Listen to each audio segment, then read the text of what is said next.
So today I wanted to talk about the power of visualization. So a lot of people know about this, especially athletes and people who are high achievers. They know about this technique that's used, and I wanted to tell you a story before I started. Aww.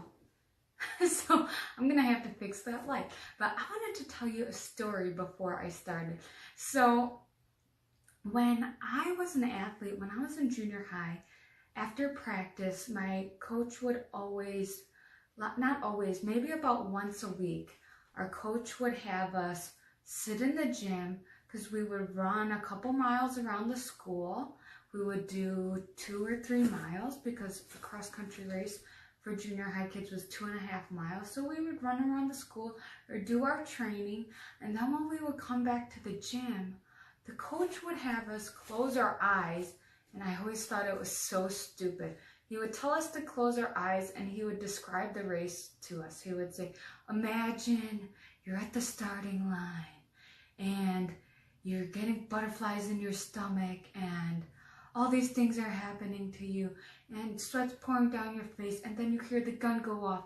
And that means you got to start the race. And then imagine your legs start cramping and all this stuff. And I was 13 years old. I would laugh and laugh, and I would disturb the whole situation so bad that my coach would kick me out of the gym and he would go say, run an extra mile, or every time I disturbed, he would tell me to run an extra mile. And I did it. I had no problem running the extra miles. I just couldn't sit still as a kid and do that. But now, as an adult, I realized what he was teaching us, and it's actually very, very powerful, and athletes do this all the time. One of the most famous athletes that I read about who did this actually is Michael Phelps, and in one of his bazillion Olympic gold medals he got, one of his things he did help him. So the idea behind visualization is that you're visualizing your event or your competition. The reason you're doing it is because your mind, when you visualize something, it doesn't know the difference from imagination and reality. So you want to make it as real as possible and add in any obstacles that you can think of that might come along the way. So maybe for me, I was imagining a race. Maybe you have an unexpected side cramp during the race. What are you going to do? How are you going to solve that problem in your mind? Or maybe you start breathing hard, you start getting a little asthma or something, or something happens, or maybe you trip and fall over a rock. Just imagine all these events, but kind of try to imagine a race. If you know the course beforehand, you can imagine the race and imagine the finish line. You're sprinting towards the finish line. Somebody's right next to you trying to take the place ahead of you, and you're sprinting and you're saying, no, you're not going to get, then you just power ahead and plow through and you get whatever place you get in the race.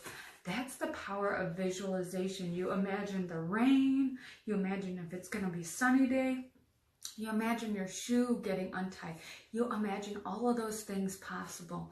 And you don't do it every time, but you visualize different things that you know are kind of reasonable possibilities, and you visualize it, because the reason this works, it helps you become more successful, and it's very powerful, is because it helps your mind solve the problems, and it helps before you hit them.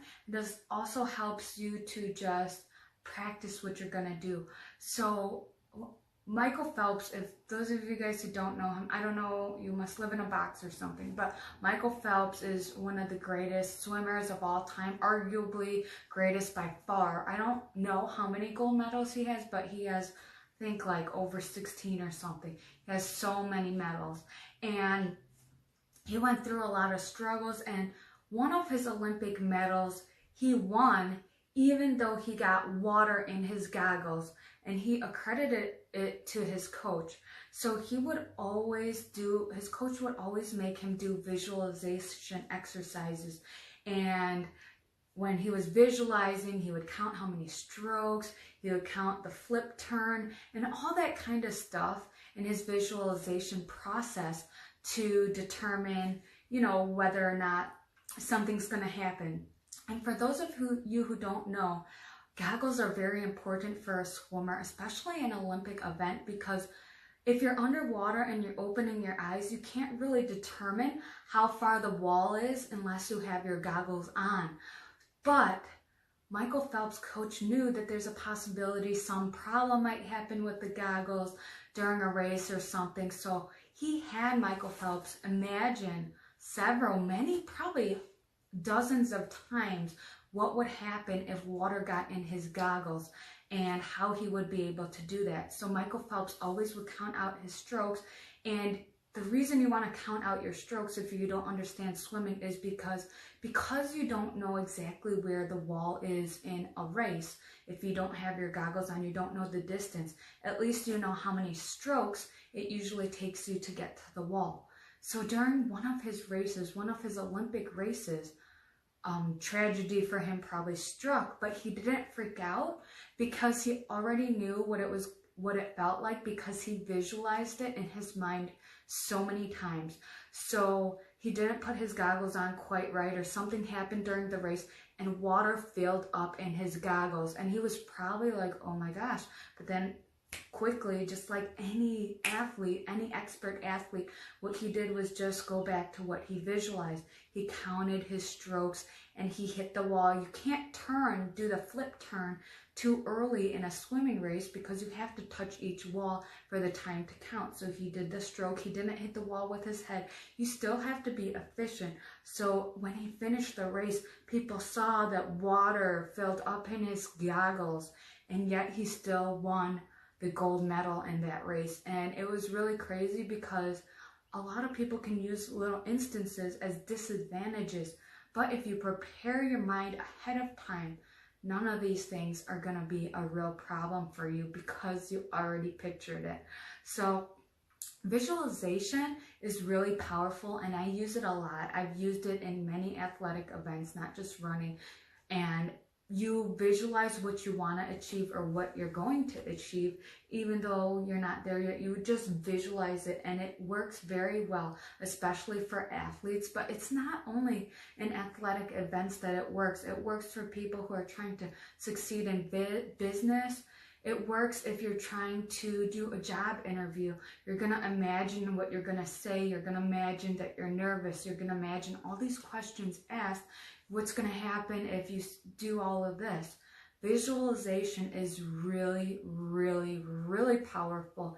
And I know many people think it's hokey and all this stuff, but there's so many stories of people who've had injuries. And because I'm an athlete, I read about a lot of athletes. And if you don't know Wilma Rudolph, she was a famous track and field athlete. She had a leg injury that prevented her from training before a race. She was in a hospital bed.